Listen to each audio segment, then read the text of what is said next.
You know, it's Tuesday, and that means it's time to find out what you ought to know. Mike Harrell of Harrell Automotive is joining us. I thought we were still talking about Taylor Swift with Mike. No, you want to talk Taylor Swift? I wouldn't mind. My daughter absolutely loves See? Taylor Swift. See? And you brought her last week. I sure did. We Yeah. should have had you. I definitely encourage it. It's such a great positive role model for young ladies today. Yeah. Did See, she even go to the dads concert? agree. Not yet, Not but yet. we're planning. my Oh, good. gosh, how fun. Did Good. she see the movie? Yes. Yeah. Of course. Yeah. Terrific. How fun. I smell a Christmas present coming their way, possibly. A pricey Christmas. All right, well, let's get to all the great questions. You had some great questions coming in this week since we saw you last. The first one, I recently had my car in the shop for something that was leaking. They recommended a coolant service because it had too much acid in it. Is this real? And if so, how does this happen? This coming in from Sarah.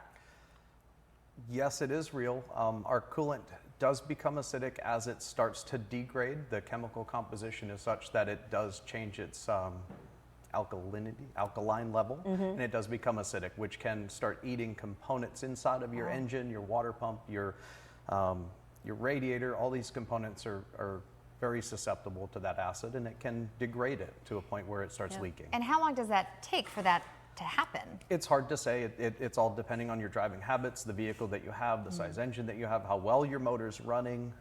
They're all factors that come into play, but it's usually around 100,000 miles. We recommend changing your coolant. Where's the leak that you'll notice it? Like on a surface where you'd been parked?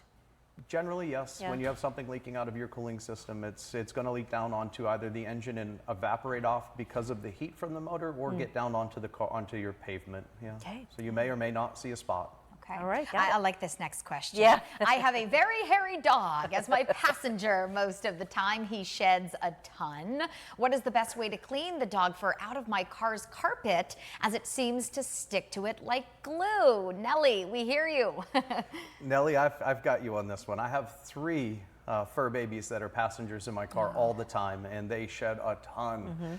The best way I find is with a scrub brush that's dry, a microfiber towel, and a vacuum, and some elbow grease. You have to just keep moving it across those strands of the carpet until it starts coming loose. So do you do the dry brush first? Is that what you're Yes. saying? Yeah. So dry brush, no material, no woolite, no carpet cleaner, and then the microfiber will kind of pull it into a pile, and I take it up with my vacuum cleaner. Interesting. It's still a lot of work. Yeah. It is. But it's worth it to see their heads out the window. Nothing like it, right? They come everywhere with me. Yeah. Now, I was curious about this question. Do you have a car cleaning service at Harrell's as well, or do you just know from experience how to handle all this dog hair?